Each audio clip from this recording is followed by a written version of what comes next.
Olá, seja bem-vindo ao programa Panorama da TV Assembleia de Minas Gerais.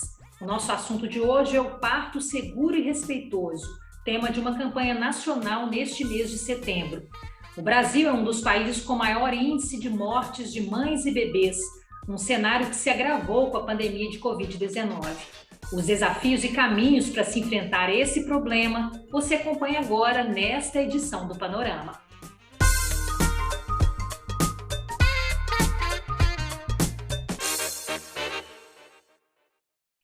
Eu converso agora com o coordenador médico da maternidade Hilda Brandão, da Santa Casa de Belo Horizonte, que também é mestre em saúde materna e infantil, Dr. Francisco Lírio Ramos Filho. Prazer, Fernanda. A maternidade ela é referência em partos de alto risco pelo SUS, né? Isso. Por esse motivo, eu acredito que o senhor tem uma grande experiência nesse trato com a mulher que passa por situações traumáticas e tudo mais. Eu gostaria de começar perguntando para o senhor justamente isso, a importância desse contato da equipe médica com essa mulher que passou por esse trauma todo e até com a criança mesmo, né? Como é que é isso para a realização de partos no dia a dia? Olha, então, nós somos referência estadual, né, em gravidez de alto risco. Entre 40% a 50% das mulheres que chegam na Santa Casa para assistência ao parto são de pré-natal de alto risco. E aí a gente tem que ponderar a importância do pré-natal de alto risco, né? Então, toda mulher que pretende engravidar, antes ela deveria procurar o seu ginecologista para avaliar as suas condições de saúde, né? E aí avaliar um tratamento adequado, se ela tem algum problema. Então, a gente chama isso de planejamento reprodutivo. Então, todas as mulheres, então, deveriam ter acesso ao planejamento reprodutivo, para ela junto com seu parceiro, né, para que o casal, junto com a equipe de saúde da família, junto com o seu ginecologista, programe o momento oportuno da gravidez. Então, o primeiro passo para um sucesso na gravidez seria um planejamento adequado dessa gravidez. E aquela mulher que tenha algum problema de alto risco, que o ideal é que inicie o pré-natal o mais precocemente possível e que seja referenciada para um serviço de alto risco. E aí, nesse serviço de alto risco, ela vai ter um acompanhamento especializado, né? Além do obstetra, um especialista, né? Então, ela pode ter uma hipertensão, ela pode ter um problema de coração, ela pode ter um diabetes. Então, ela vai ter, junto com o obstetra, um especialista da área acompanhando, né? Para um acompanhamento adequado, tanto materno como fetal. E aí a gente vai, com isso, minimizar danos, né? Fazendo com que ela chegue na maternidade no momento oportuno e que tenha um acompanhamento fetal adequado para que tenha um nascimento em um momento também oportuno. Quer dizer, aí a importância da equipe, né, doutor Francisco? A equipe Isso. Orientar a mulher, porque eu acredito que até hoje muitas mulheres não saibam desse planejamento adequado, né, desse planejamento antecipado, né? Quer dizer, isso é a equipe, é o médico que vai dar essa orientação. Isso, então ela na atenção primária, né, com a equipe de saúde da família, ela já faz um acompanhamento ao longo da vida, né? Então, o que a gente vê é que falta muito isso. Às vezes ela tem um problema de saúde, porém engravida no momento que ela não é um momento desejado por ela e que às vezes a sua doença não esteja controlada. Então, isso aí vai ter um impacto direto, tanto na saúde materna e riscos para o feto, né? E aí pode ser uma gravidez de muito alto risco, com dano materno e que pode levar a uma prematuridade, né? No Brasil, a gente tem uma taxa aí de prematuridade entre 11% e 12%, então são cerca de 300 mil crianças, 300 mil recém-nascidos prematuros por ano no nosso país. É um índice considerado alto? Isso, é muito alto, né? Acima de 2 dígitos é muito alto. E no mundo, nós temos cerca de 2,5 milhões de mortes de recém-nascidos por ano. Então, essa taxa de morte de recém-nascidos, né, de 2,5 milhões por ano, chega a ser a quase 50% das mortes de crianças até 5 anos de vida. Então, um acompanhamento pré-natal adequado tem um impacto direto nessa redução da morbidade e da mortalidade infantil. Doutor Francisco, então quando a gente fala de setembro laranja, cuidados com a mãe, com o recém-nascido, afeto, carinho, quer dizer, a questão é muito mais ampla que isso, né? Isso começa antes ainda, lá na saúde da família, né? Exatamente. A gente fica vendo muitas mulheres cuidando da sua saúde, mas não são orientadas em relação ao acompanhamento adequado e o momento oportuno para a gravidez. É muito frequente a paciente chegar na maternidade, às vezes no primeiro trimestre da gravidez, já com uma complicação de sua doença pré-existente e falar que não foi orientada, que não podia engravidar. Então, às vezes, um diabetes descompensado, uma pressão muito alta, um problema sério de coração, que às vezes ela tem até que ir para o CTI para fazer o acompanhamento. Então, isso é muito importante, planejar a gravidez, que todas as mulheres, que todos os casais tenham acesso a esse planejamento reprodutivo com a gravidez acontecendo no momento que seja o desejo desse casal e no momento oportuno do ponto de vista de saúde da mulher. E como que é a realidade hoje desse planejamento, dessa orientação na rede pública? Tem melhorado? As equipes têm caminhado mais nesse sentido ou ainda se precisa muito mais investimento e capacitação? Em termos de saúde pública, pensando no Brasil como um todo, nós temos que evoluir muito. Aqui em Belo Horizonte, nós temos a rede muito bem organizada. Então, hoje, a paciente que engravida, ela já tem essa captação precoce no pré-natal e não existe aqui em Belo Horizonte fila de espera para o pré-natal de alto risco. Então, isso é uma coisa muito importante. Então, identificado que ela é uma gravidez de alto risco, ela já é vinculada em 1, 2 semanas a um pré-natal de alto risco. Agora, doutor Francisco, o senhor falou de Belo Horizonte, mas qual que é a realidade do interior de Minas? Nós somos 853 municípios, eu acredito que isso deva ser um desafio também, né? Exatamente, a gente vê um problema sério, muito grande hoje para a vinculação das mulheres desses 853 municípios aí de Minas Gerais, dessa vinculação dessas mulheres ao pré-natal de alto risco. Então, é muito frequente as mulheres, às vezes, ficam na atenção primária em saúde, né, lá no seu centro de saúde, porque não conseguem vaga no alto risco. E aí, em algum momento da gravidez que tem uma complicação, aí o colega liga para a gente, para as maternidades de alto risco, tentando referenciar essa mulher. E às vezes ela já chega muito complicada para a gente, né? Não só aqui em Belo Horizonte, mas em todas as maternidades de alto risco do estado. Então, às vezes ela chega muito complicada que tem que ser submetida a uma interrupção pré-termo da gravidez. Aproveitando o escopo da campanha, né, Setembro Laranja, como que o senhor vê, quais são os desafios para essa área? E não só em relação aos partos de alto risco, mas muito se tem que avançar em relação ao pré-natal, a esse planejamento, né? Quais são os desafios? Passaria por mais investimento em capacitação da equipe, na própria estrutura dos hospitais? Quais seriam os desafios hoje? O que é a morte materna? É a morte daquela mulher durante a gravidez, durante o parto ou no pós-parto. Então, são 830 mulheres que morrem no mundo por dia. E após a avaliação dos casos, análise dos comitês de prevenção do óbito, a gente chega à triste conclusão que em torno de 90% a 99% desses óbitos poderiam ser evitados. Então, essas mulheres não são bem assistidas, não são identificados os problemas na gravidez, e a hora que ela chega na maternidade, existe alguma complicação, né? Outra coisa, nós temos esse número muito alto no país, né? Em torno de uma prematuridade em torno de 11,7%, então são 300 mil crianças que nascem prematura por ano no Brasil, e esse número no mundo é um número muito alarmante, de perda, de morte de 2,5 milhões por ano de recém-nascidos no mundo.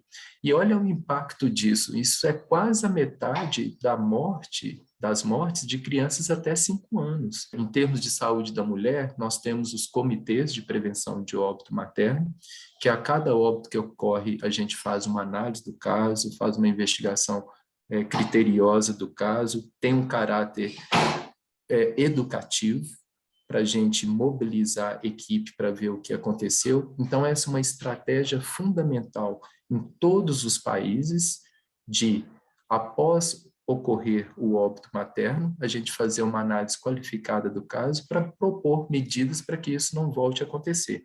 Então, para você ter uma ideia, o ideal, um número aceitável, seria menos de 20 mortes maternas para cada 100 mil nascidos vivos, né?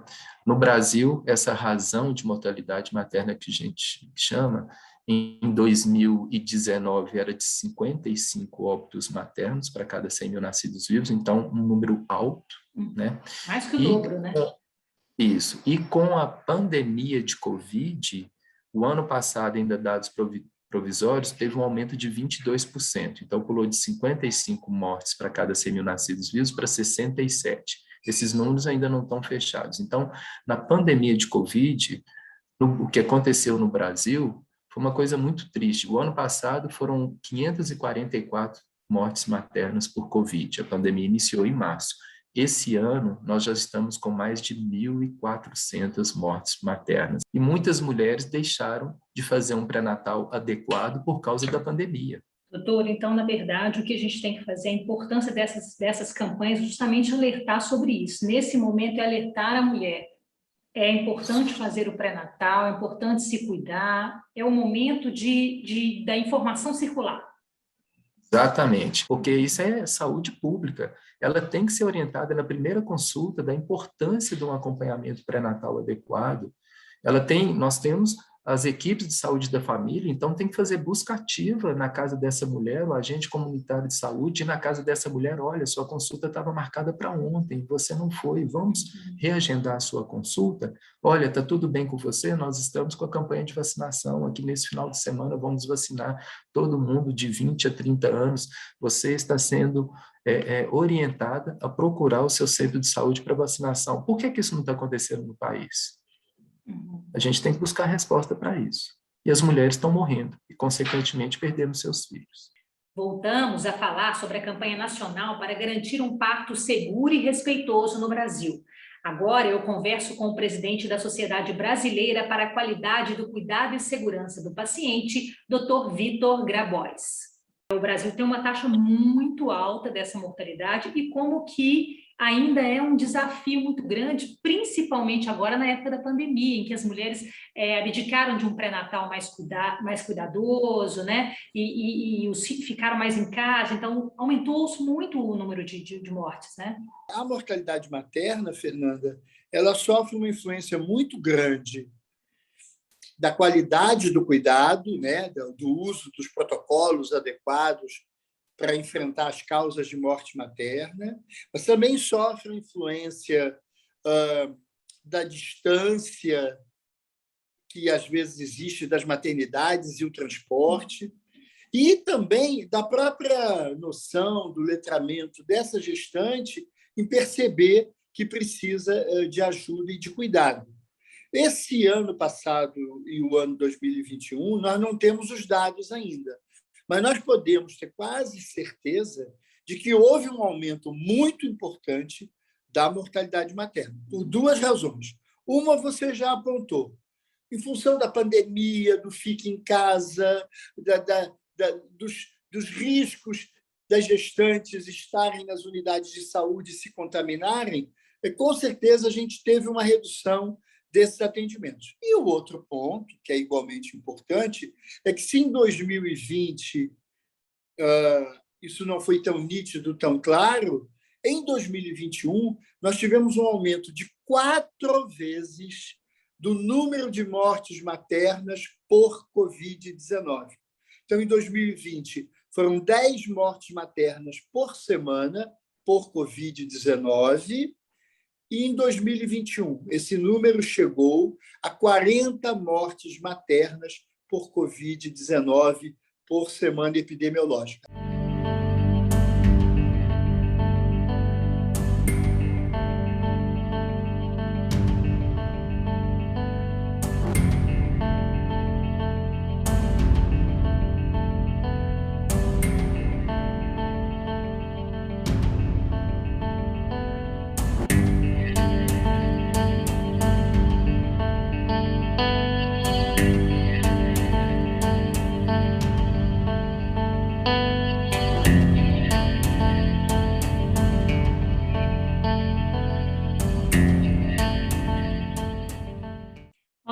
demoramos demais para entender como que a gestante estava exposta, né, doutor? Exatamente. Não, você tem razão absoluta. E isso, inclusive, se reflete na própria proporção de gestantes vacinadas, né? O quanto que se demorou para dizer não, a gestante é parte dessa população de risco, e não é só a gestante com comorbidade, não. A gestante que é hipertensa, ou a gestante que é diabética, ou a gestante que tem AIDS, ou que tem lúpus, não. Qualquer gestante. Então, a gente tem aí menos de 1/3 das gestantes brasileiras efetivamente vacinadas. E esse número que eu falei, dessa ocorrência de mortes maternas por Covid em 2021, ela é o grande comprovante de o quanto as gestantes, de fato, e as puérperas fazem parte de uma população de risco, sim. Vitor, qual a importância dessas campanhas dentro dessa realidade que o senhor acabou de apresentar aí? Nós temos uma realidade muito grave no Brasil, desigual. Aqui mesmo no nosso estado de Minas Gerais, são 853 municípios. Temos uma rede organizada em Belo Horizonte, mas em alguns municípios não há sequer um CTI neonatal. Como a gente pode entender essa campanha dentro desse contexto aí que o senhor traçou? Resolver isso, ou melhorar isso, depende. Primeiro, melhorar a qualidade e a oferta de pré-natal nos municípios. Isso é uma coisa para acontecer em tudo que é município. Isso, a gestante não é para ir para um outro município para fazer pré-natal. Isso é a primeira coisa. Segundo, melhorar, inclusive, o pré-natal voltado à gestação de maior risco, que aí, bom, a gestante tem diabetes, ela tem hipertensão, então ela precisa, inclusive, de um serviço de saúde com mais sofisticado, que aí precisa de equipamentos, poder fazer exames, ou outros tipos de exame. Segundo ponto importante, toda gestante que chega numa maternidade, num serviço de saúde de urgência, precisa ser acolhida e ser classificado o seu risco. Ela está sangrando, ela está perdendo líquido, a pressão dela está elevada, ela tem algum sinal precoce de alguma infecção. Então, esse é o segundo ponto importante. Terceiro ponto importante, você já deu a resposta, quando a gente pensa num estado, um estado como Minas Gerais é um exemplo importante, porque são muitos municípios e distância de quase 800 quilômetros, né, entre certos municípios. É claro que a questão fundamental é um planejamento adequado de localização de maternidades que a gente chama de risco habitual ou para gestação de alto risco, que envolva a discussão do transporte, que envolva um pouco definir o papel de cada maternidade,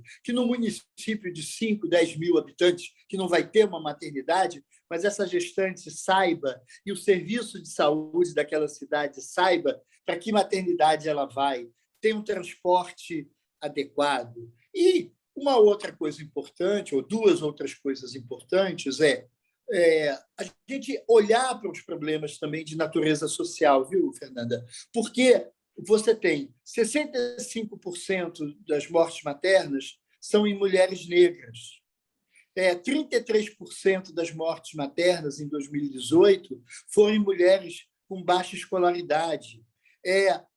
Ontem, a nossa assessoria de imprensa me mandou um trabalho muito interessante, feito por várias universidades em conjunto, mas com o pesquisador principal da Paraíba, mostrando que os municípios em situação de menor desenvolvimento, em situação de menos equipamento, de menos riqueza, eles têm proporcionalmente uma mortalidade materna mais importante do que aqueles municípios mais ricos. Isso tem a ver com uma fartura maior, né? Uma disponibilidade maior dos serviços de saúde nesses municípios mais ricos, mas isso também tem a ver com situações que envolvem o transporte, que envolvem a educação, né? Tem a ver exatamente, né, com a construção da Aliança Nacional para o Parto Seguro e Respeitoso. Quer dizer, um problema dessa complexidade, que envolve todos os municípios,